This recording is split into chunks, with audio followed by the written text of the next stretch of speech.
Bueno, buenas tardes, bienvenidos al Diplomado de Teología con el curso de Pentateuco y Libros Históricos. No están conectados muchos, solo Minor, pero ya son las 6, entonces voy a empezar la clase porque no sé si por el feriado no se van a conectar. La clase está grabada siempre para que la vean. Me imagino, Minor, que si solo usted va a estar conectado, seguramente no se va a cortar la grabación en el tiempo que quede. O sea, cada 40 minutos hay muchas Correcto. personas, ¿verdad? Entonces, yo pues les había dejado que leyeran en su Biblia, que leyeran la parte de la conquista. Y decíamos hace 8 días que era importante la comprensión de la lectura bíblica. Entonces, Minor, como solo usted está aquí, quiero que ponga mucha atención y que me vaya preguntando si va teniendo dudas, porque estamos acostumbrados, porque aunque decimos muchísimas veces que la lectura no es fundamental, o sea, no tiene que ser tal cual dice ahí, fundamentada al texto escrito, sino que hay que comprender el género literario, hay que comprender las tradiciones, bueno, hay que tener varias comprensiones, el contexto histórico, el contexto cultural, todo eso hay que tenerlo en mente. O sea que cuando estamos estudiando Sagrada Escritura, hemos repetido esto muchas veces, no es algo que lo estudié o lo vi para que se me olvide, sino que todas esas claves de lectura las debo de poner en práctica en la lectura. Entonces, ahorita ya entró Américo y Griselda. Quisiera preguntarles primero bienvenidos y quiero preguntarles si leyeron La Conquista en Jericó y en Ai, ya sea en su Biblia o en algún comentario, ¿alguno de ustedes? ¿Américo? ¿Griselda? Buenas noches. Buenas noches, Américo. ¿Le pudo Buenas noches. leer? Pues fíjese que sí leí un poquito de la conquista de Jericó Ajá. ¿Y y qué fue lo que comprendió? bueno, lo que comprendí fue de que prácticamente pues eh, el que iba siempre prácticamente ayudando a los israelitas, el personaje principal pues es Dios, ¿verdad? Muy bien. Y o sea, ahí se habla mucho de la toma militar de una gran ciudad, ¿verdad? Y que el redactor dice pues que el redactor no parece interesante en realidad narrar una campaña bélica, sino contar a su generación, a los israelitas. Muy bien. Ah, Quiere decir que aunque ahí está narrando una historia de guerra, ¿verdad? Como una ajá, historia utilizando ese género literario, la función de ese relato no es realmente contar una historia de guerra, no es esa ajá, la ajá, intención, sino sí, que el protagonista es Dios. Fíjense que esta es clave de lectura en todo el Antiguo Testamento. El protagonista es Dios y debemos recordar desde Génesis que Él es el creador de todo. Por lo tanto, le pertenece. Fíjense que si ustedes pues hubieran leído, se van a dar cuenta tanto en el libro de Josué como en el libro de los jueces, que les dice en la introducción, no tanto en la conquista. Fíjense lo que dice. El libro de Josué presenta un grave problema ético para el lector de hoy. ¿Cómo se justifica la invasión de territorios ajenos, la conquista por la fuerza, la matanza de reyes, de gente inocente y poblaciones enteras que el narrador parece conmemorar con gozo exultante. Fíjense, esto está en la introducción de su Biblia, no lo estoy leyendo de ningún otro texto. Dice, si no ponemos atención en todas esas formas literarias, en todas esas tradiciones, en todo lo que hemos aprendido, este es un gran problema porque ahí van a haber matanzas de matanzas, de cantidades de gente.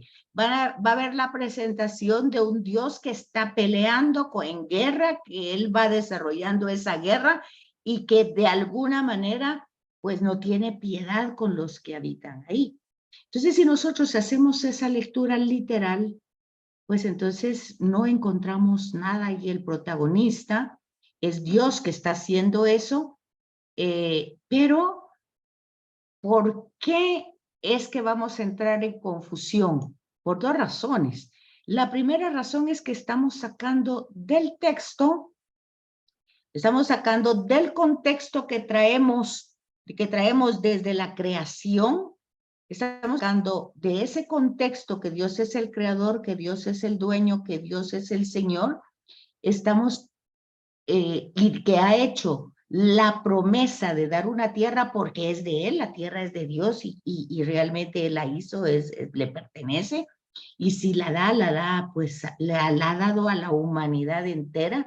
Entonces, una porción de tierra que se la dé a alguien, no se la está quitando a nadie, sino que simple y sencillamente desde el principio tenemos la promesa de la palabra. Fíjense, en primer lugar es tomar en cuenta el contexto que llevamos, el hilo conductor que llevamos, que es historia de la salvación, que son temas de alianza, Dios que quiere hacer un convenio, un trato, una relación con el ser humano, Dios que hace promesas y que esas promesas las sella con su alianza, y la historia se va desarrollando cómo se van cumpliendo esas promesas. Entonces, aquí hay un tema clave de comprensión de lectura. El protagonista, como dijo Griselda, es Dios. Él es el protagonista. Él está llevando a cabo, pues, cumpliendo la promesa que hizo de dar la tierra. Ahora, esa tierra está habitada.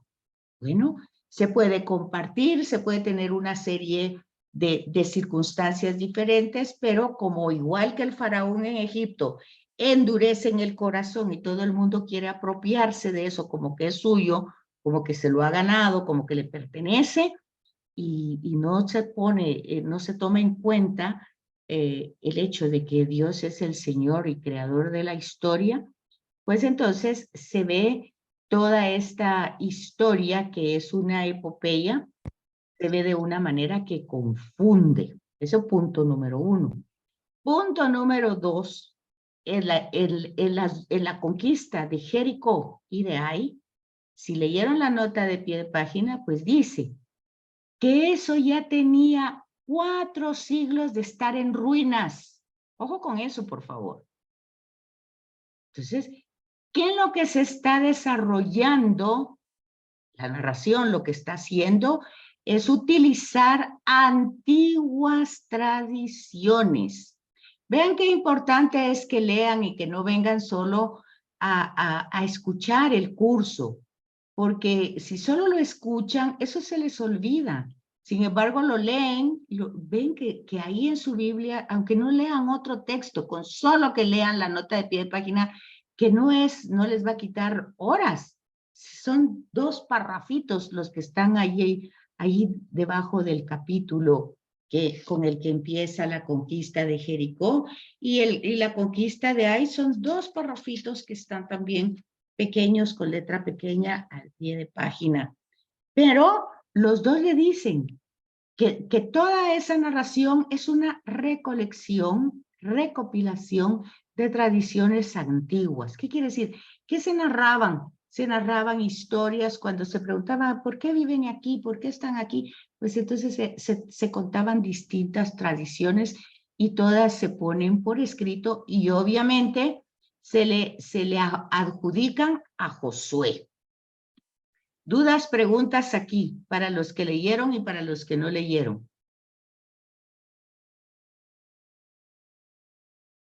¿Nadie tiene preguntas? Buenas noches, licenciada. Buenas noches, Giovanni, ¿cómo está? Bien, gracias, mucho gusto de saludarle. Igualmente, gracias. Yo Cuénteme. tengo la Biblia de estudio, Biblia de Jerusalén. Muy bien. Sin embargo, no siempre coinciden mis lecturas de pie de página con las que usted nos comenta. Entiendo que Exacto.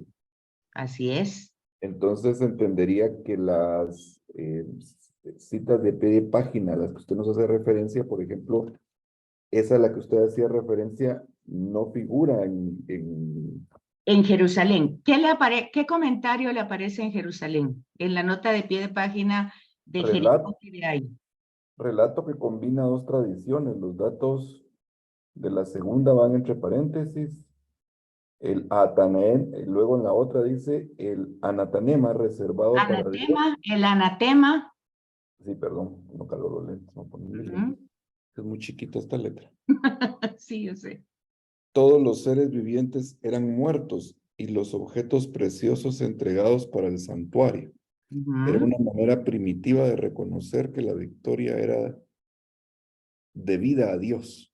ujú, Esta norma tiene dos atenuaciones ujú. y la paternidad universal de Dios se irá afirmando poco a poco. Muy bien. Dice lo mismo que yo le dije, solo que lo dice de otra manera. O sea, hemos sacado el texto de contexto. ¿Cuál es el contexto? Que Dios es el creador de todo, por eso el reino de Dios que anuncia Jesús es que Él es el Señor, el dueño de todo, es lo mismo. Entonces, la paternidad, o sea, Dios como creador, como padre, se va a ir revelando a lo largo de todas las narraciones. Eso dice ahí. Luego dice, es la recopilación de dos tradiciones, es también lo que yo les dije.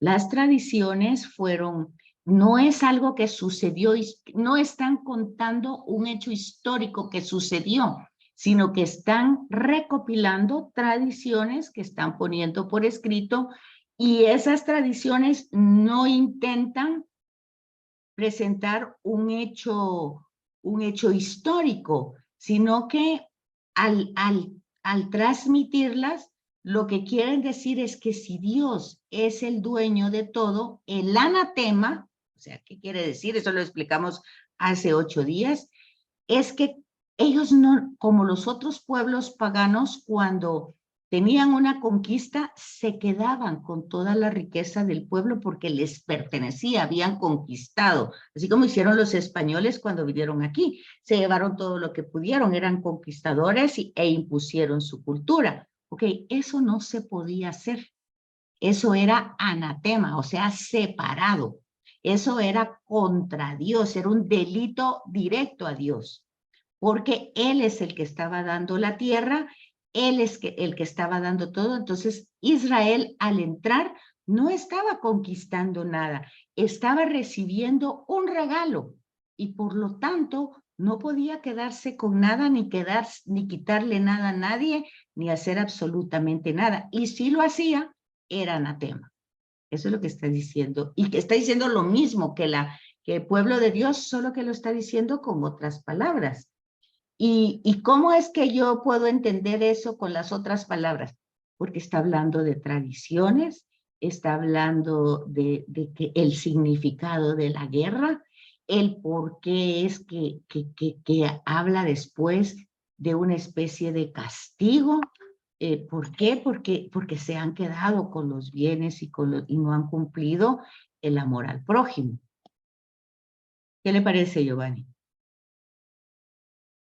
Es una explicación muy clara la que usted nos brinda y la cita de pie de página es relativamente corta, pero evidentemente con ese estudio es con el que uno tiene que llegar a comprender el verdadero significado de lo que conlleva la pie de página, porque al leer el texto de la Biblia es tan lleno de detalles y tan lleno de, digamos, de aspectos que, como usted lo indicaba, dan cierta relevancia a la fuerza, al ímpetu, incluso a la violencia.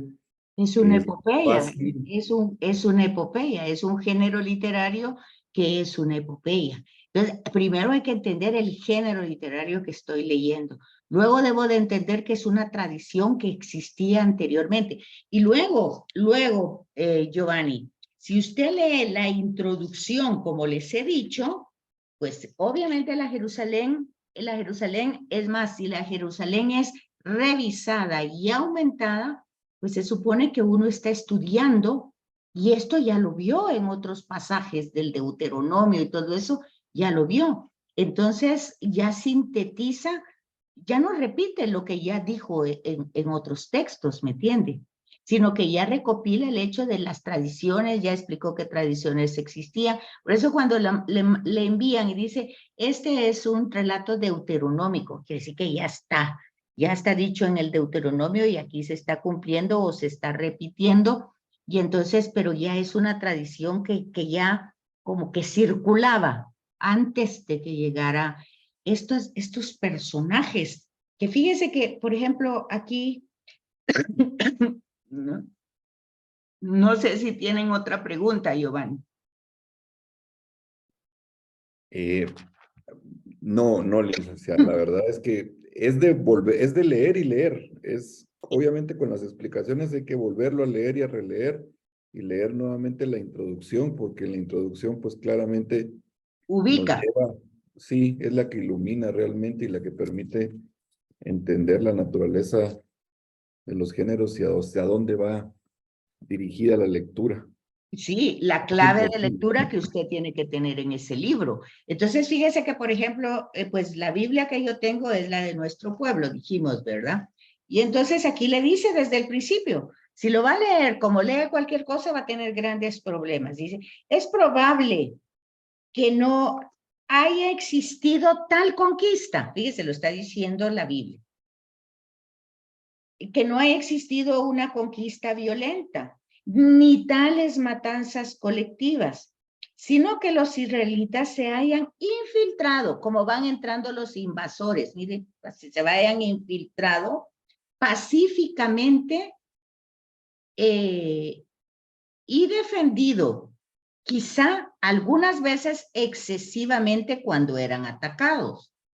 Si los hechos fueron más pacíficos que violentos, ¿por qué contarlos de esta manera? Lo está diciendo la Biblia. ¿Por qué aureolear a José, o sea, darle a Josué todo esa de guerrero, y ponerle como un gran cerco de sangre, ¿verdad? De gente inocente. Porque es lo mismo que pasa con Egipto. ¿Qué pasa? Pues lo que pasa es de que el faraón es el que se negó a sacar a la gente, a dejarla salir, a que fuera a darle un culto a Yahvé. ¿Qué culpa tenía todos los egipcios de padecer por la decisión del faraón? Fíjense que desde el principio, desde que tuvimos el inicio el trimestre pasado, decíamos que estudiar Sagrada Escritura pues exige razonar y pensar.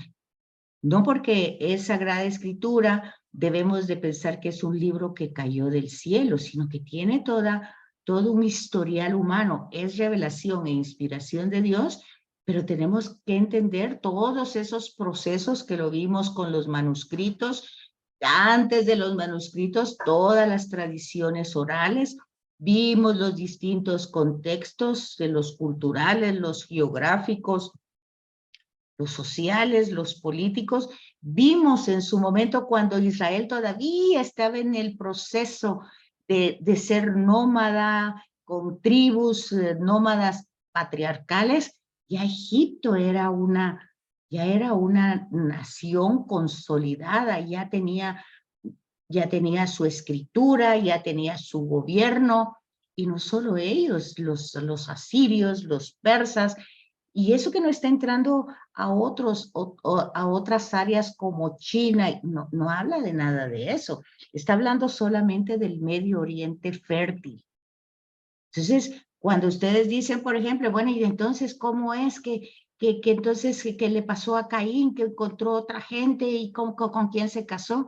Si solo, pues Dios había creado a Adán y Eva y de ahí 3 hijos hombres. Vean, hay que razonar, hay que pensar, y si no podemos hacerlo fácilmente, pues por eso son las notas de pie de página, para ayudarnos a dar el sentido. Y dice aquí, por si fuera poco, todo es atribuido a Dios. Las matanzas, todo eso es atribuido a Dios en el texto. ¿En qué sentido es Dios, aquí en este libro, Dios es un Dios liberador? Entonces, ahí le explica, ¿verdad? Hay un territorio pacíficamente habitado y cultivado por los cananeos. ¿Con qué derecho se apoderan los israelitas desalojando a sus dueños por la fuerza? La respuesta del libro es que no hubo tal lucha ni tal fuerza. Es Dios quien lo entrega. Es un regalo de Dios, es un don de Dios. Y por lo tanto, los israelitas no tenían que haber ni luchado, ni peleado, ni nada. Pero como aquí estamos en un contexto politeísta, ahí entramos en el contexto religioso, por decir así. Entonces, ¿qué pasa con cada territorio tenía su propia divinidad? Esa era la comprensión de esa época. Cada territorio tenía, cada nación tenía su Dios. Y si ese Dios o ese territorio era pues fecundo, era poderoso, era porque el Dios lo era y lo ayudaba. Entonces, por eso es la narración de ir viendo, pero donde uno tiene que darse cuenta es que lo que va adelante es el arca de la alianza, o sea, la presencia de Yahvé, que eso ya dijimos, es tradición sacerdotal. Siempre que el arca va adelante es Dios el que está haciendo las cosas. O cuando vemos delante iba en la mañana, en el día, una nube y de noche un fuego o una llama, pues es la tradición pues eloísta que va haciendo la presencia de Dios. En el caso de que va el arca, pues es la tradición sacerdotal. Pero nosotros vamos entendiendo que es Dios el que está haciendo, no la destrucción fatal para darle la tierra a Israel, esa no es la manera de entenderlo. Lo está regalando, lo está dando porque todo le pertenece. Entonces dice luego en la introducción, la lectura de este libro y de otros episodios parecidos del Antiguo Testamento deja colgando estas preguntas. Pero ni este relato de la conquista ni la historia deuteronómica son la última palabra.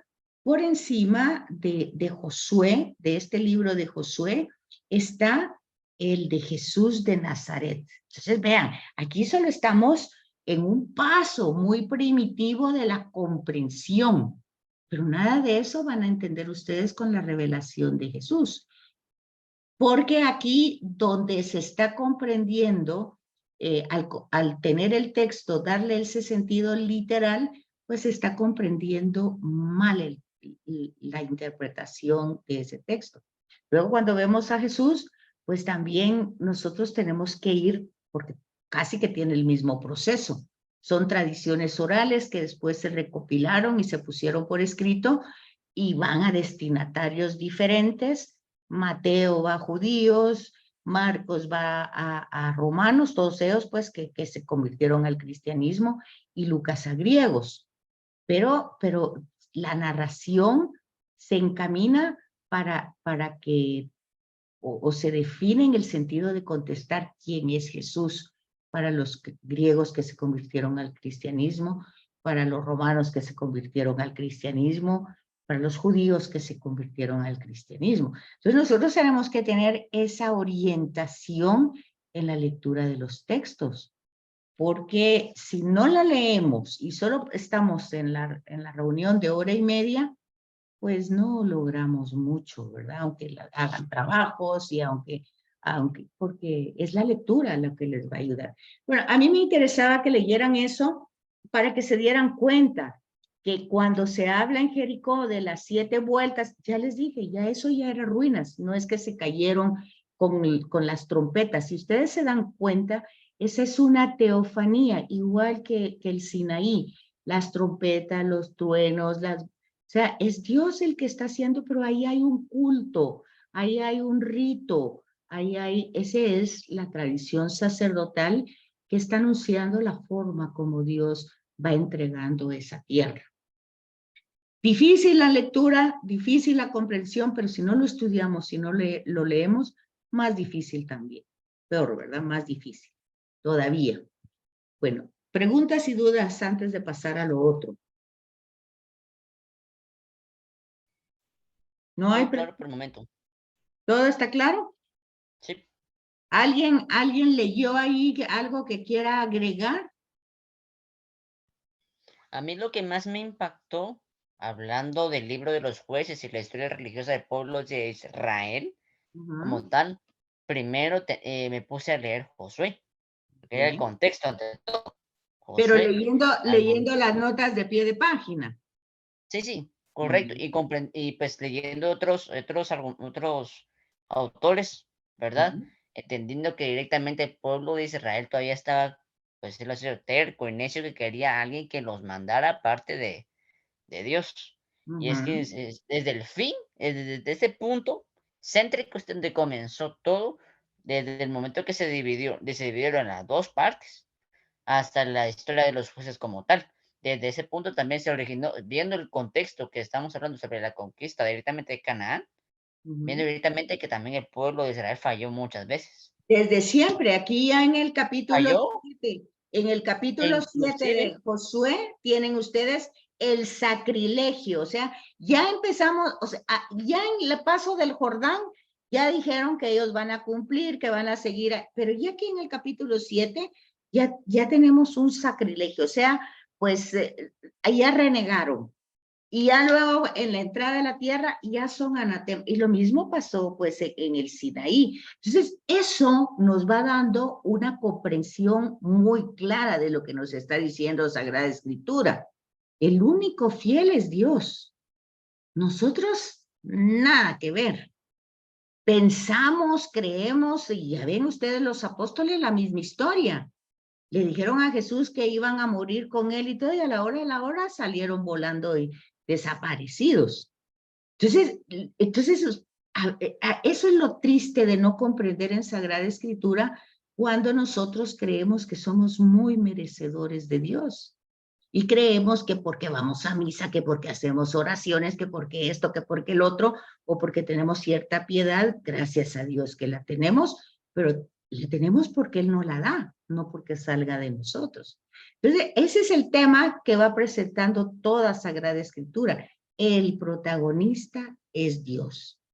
El dueño absoluto de todo es Dios, porque Él es el creador, Él es el Señor de la historia. Y entendiendo eso, ya vamos entendiendo a Jesús, que quiere decir que lo que anuncia es el reinado de Dios. ¿Por qué no va a reinar Dios si Él es el dueño y Señor de todo? Pero como dice aquí muy bien Jorge, ya desde aquí vemos que no aceptan ese reinado, sino que ya entran a la tierra y entonces ahora quieren a los jueces para que los vaya organizando.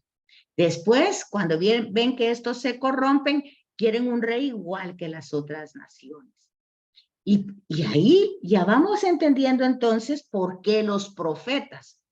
Va a ser una constante de los profetas de estarles diciendo, vuélvanse a Dios, que es lo que nos dicen en Cuaresma y en Adviento. Conviértanse, vuélvanse, no se aferren, no se queden aferrados ni a las cosas, ni a las personas, ni a nada, porque solo Dios es el dueño de todo, de la vida, de la salud, del trabajo. Eso es lo que nos repite toda la Sagrada Escritura desde el principio. Es lo mismo. Y esa es la renovación de la alianza. ¿Por qué se renova la alianza constantemente?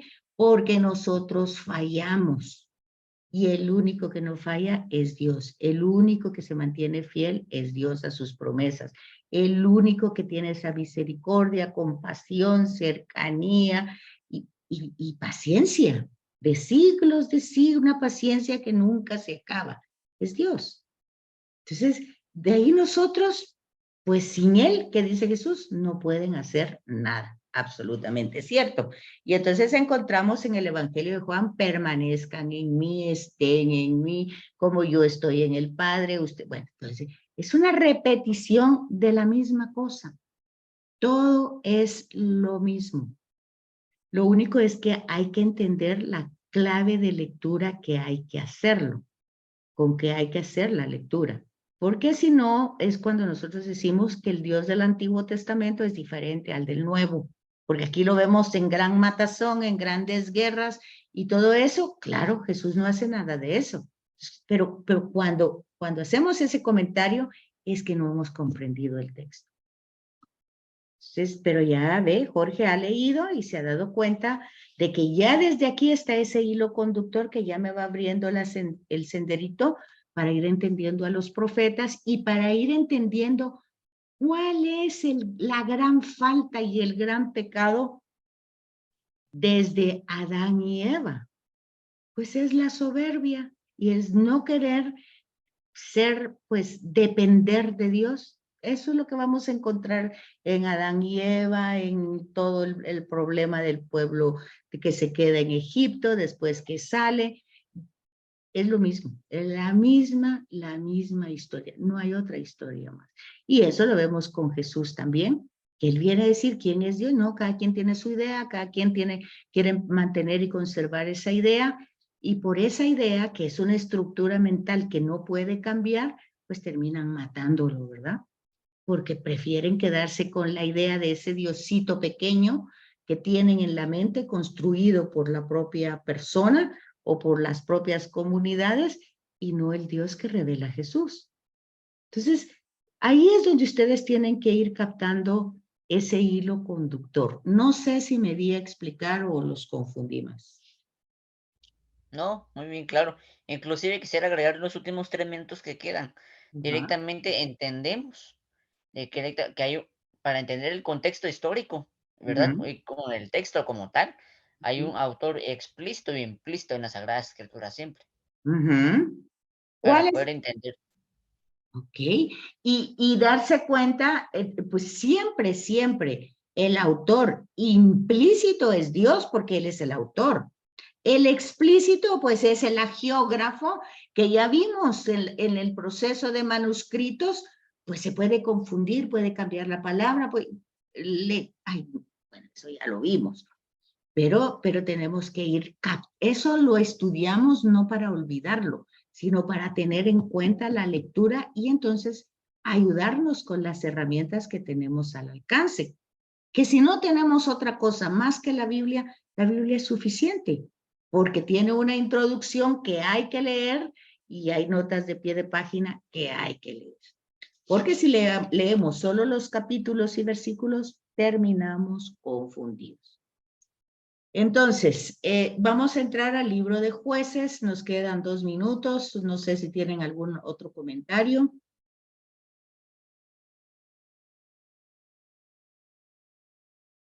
¿Nadie? Bueno, entonces, el libro de los Jueces. Vean ustedes en las notas, en la introducción. Dice que el título es antiguo, pero no original. Puede ser fíjense, que muchas veces el Pentateuco se puede llamar como sexa, de que fueran 6 libros, o septa, porque es continuidad prácticamente del Éxodo, prácticamente. Porque acuérdense que Números es como la parte, como el paréntesis que hace una especie de cómo vivieron en el desierto, y Levíticos es la forma como se desarrollaron las leyes del culto y de todo, y Deuteronomio ya vieron ustedes todos los procesos que tuvo a lo largo de la historia. Entonces, el libro de Josué y del libro de los jueces se ve como una continuación del Éxodo, o sea, cómo entran a la tierra prometida y luego cómo empiezan a vivir y los problemas que se van dando ya estando en la tierra de Canaán. Por eso dice que es un periodo de la historia que durará hasta Samuel. Fíjense, que ya Samuel es el último juez y el primer profeta. Aquí también ya tenemos que tener algo claro. El profetismo empieza con la monarquía, aunque en algún texto va a decir que Abraham fue profeta, Moisés profeta, Aarón profeta, pero acuérdense que eso también ya lo estudiamos. Ya estudiamos que en un momento eso se institucionalizó, se hizo institución, igual que se hizo el sábado, igual que se hizo la Pascua, igual que se hizo la Alianza, todos se volvieron instituciones. Eso quiere decir que ya estaban obligados con reglas, con jerarquías, con normas, todo lo que ustedes quieran, ya en una institución. Y entonces, igual pasa con el libro de los jueces, que termina hasta con Samuel, que fue el último juez y el primer profeta, ¿verdad? Y el que unge a Saúl como primer rey de Israel. Y presenta la situación